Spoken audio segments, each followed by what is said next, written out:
Hi, this is Jackie from Bronx Baubles. Thank you for joining my channel today. If you haven't already, please subscribe. If you're interested in getting more notifications, ring that bell.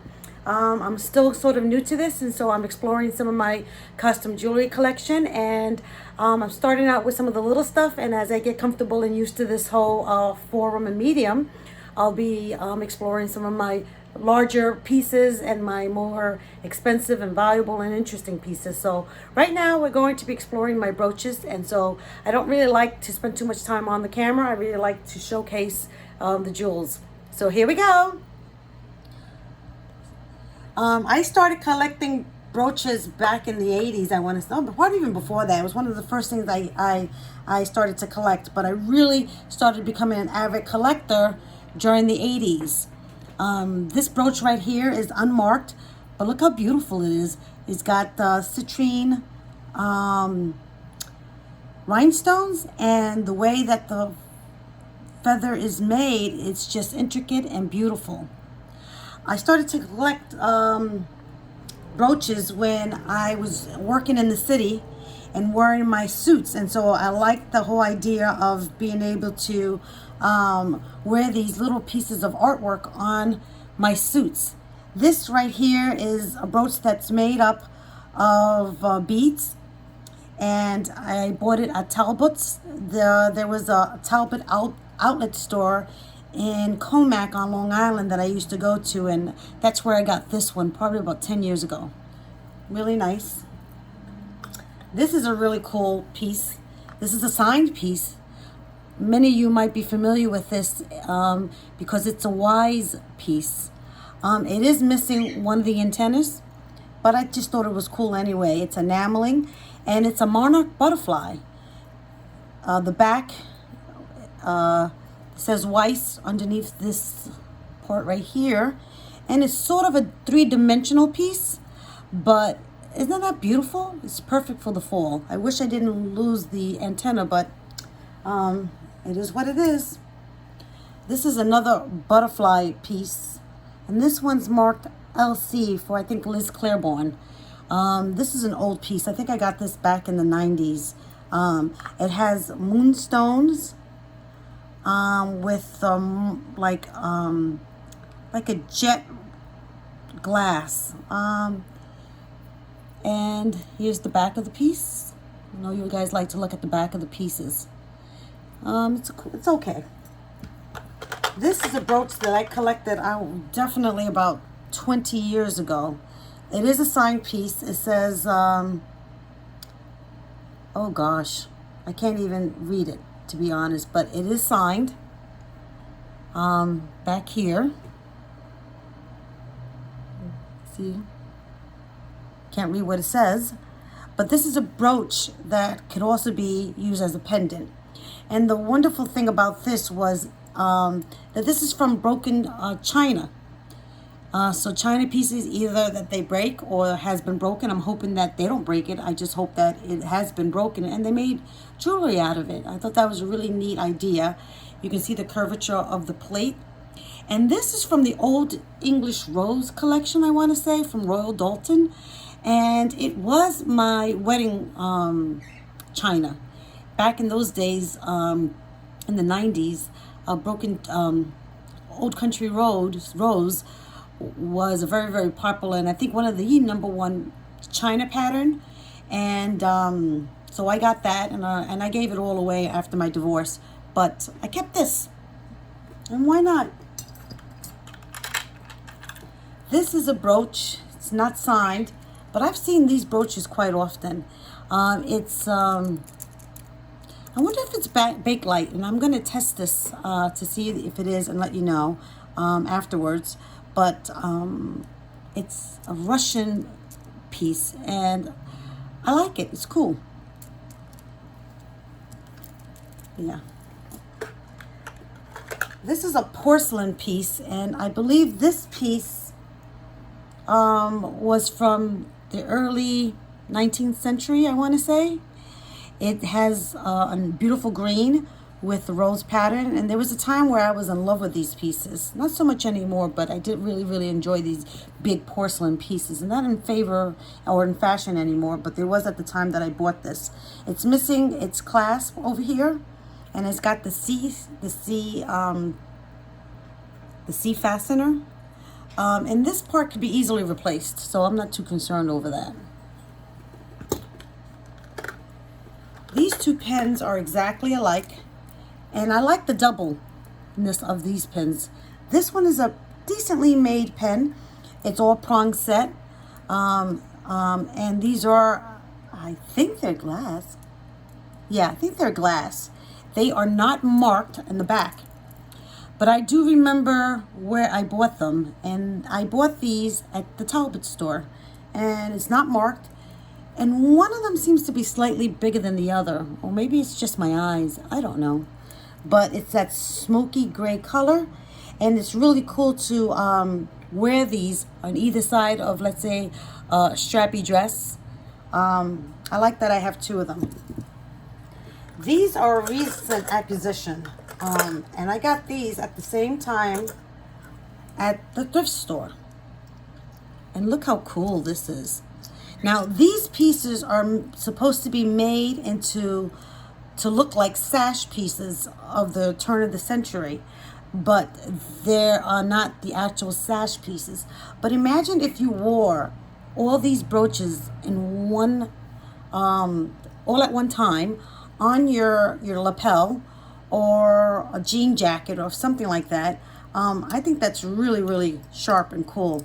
I want to show you what the back looks like, and this is how you can tell these are not antique pens. The clasps are very modern. If these were antique sash, it would have that C clasp like the porcelain pen that I just showed. But regardless, I think they're really cool, and I like that I got them in a grouping. And I want to say I paid under $4 for each, maybe $2.50 or something like that. These are awesome. These are two pins that are very similar. These are not marked, but they're kind of reminiscent of the 70s. But these are definitely more modern. Really pretty color, and they're just good to wear with a jean jacket or anything, quite honestly. These are my Monet pin collection. I have another one that I can't seem to find. It's probably in another location, but I'm going to keep them together in a grouping. I just recently bought the Monet book, an amazing book. If you haven't yet picked it up, I would certainly suggest that you do, because ever since I picked that book up, I was able to find a lot of Monet pieces that I underappreciated. And an example of that would be this brooch. That's a recent acquisition at a thrift store, and I recognized it immediately because of the wiring. So these are two Monet pieces. I have, I think, at least one more, maybe two more in the same category with this wire work on it. And I'm going to keep them together once I find them.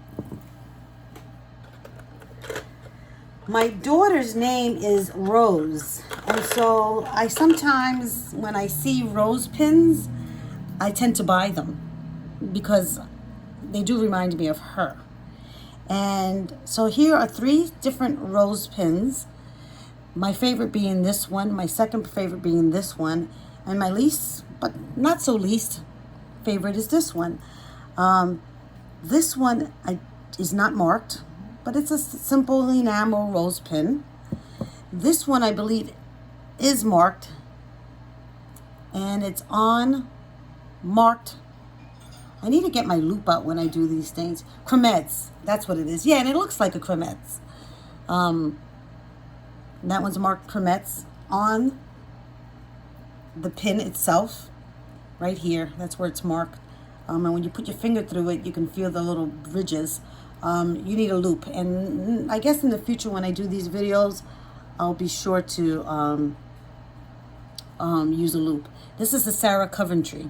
Isn't that gorgeous? That pastel soft pink. Real pretty.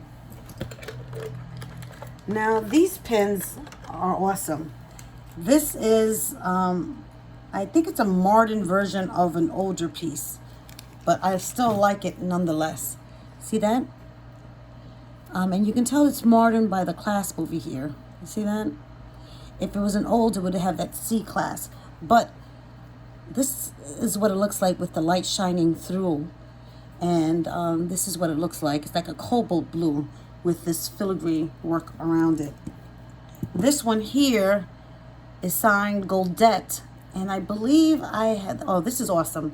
This is cool because it's signed Goldette. And it has some sort of blue, cobalt blue enameling. But this is what I love the most about this pen is that serpent or snake. And that's supposed to denote good luck with this beautiful leaf design. Godet makes some really, really nice pieces. I got a couple of their pieces that I'll show you at some point. And this one, the reason why it's in a baggie is because I guess I chipped it. I don't remember chipping it, but I did chip it. And the chip, I kept it because I'm going to eventually fix it. And of course, I'm not going to sell it, but if I did sell it, I will let the buyer know that I fixed it. And I'm trying to see where the chip is. And honestly, you can't even tell. But it's definitely chipped. Anyway, this is really an older piece. Look at the way the light shines through it. Isn't that pretty? The filigree work around it and the prongs that hold the stone in place. And this one has that C clasp. So the difference between this one and this one is the filigree work is more delicate on this one. You can tell that it's finer than this one here. And the clasp is the newer modern clasp, whereas this is an older clasp. So that's how you can tell this piece is authentic and this is not. And when you handle these pieces of jewelry, your hands and your eyes and even your ears will get attuned to what's real and what's not. And you can tell just by looking at it really quickly. So, as I said, there was a time that I was crazy about these porcelain pins. And this one here is an old turn of the century with the C clasp. They're not as popular as they were back when I was collecting them. But I love the soft pink pink flowers, roses. Anything with roses I tend to love. And this here is another porcelain piece. It's with hand-painted roses. And this is, to me, genuine artwork because it is hand-painted. This is a more modern piece. It's a piece of porcelain. And the back is just glued on. So it's not even like real pretty in the back. So I wouldn't say it's the top-notch quality pin, but I bought this maybe 15, 20 years ago. And here's another porcelain pin. This one says, Made in France, Limoges. And this has that clasp that you can use to wear around as a necklace and a modern clasp. This is transferred lady, and then it has certain pieces of it that is touched up with paint. So it's half transfer wear, half hand painted. I wouldn't say it's a high quality pin, but it's pretty nonetheless, with these beautiful little tiny seed pearls surrounding the portrait. It's an okay piece. I used to go crazy for pieces like that. Not so much anymore. Here is another rose pen. This one's marked sterling. Cute little delicate flower. And these look great if you have a whole bunch of them scattered. Really, really nice. This is also marked 925, so it's sterling. And it's in the style of Art Nouveau. I used to go crazy for things like this back in the days. Not so much anymore. I have a ring version of this, and oh God, this would stick in my finger, and I hated it. Not really an easy piece to wear, but still cute if you like this sort of thing. It's like a dragonfly behind her. Speaking of dragonflies, here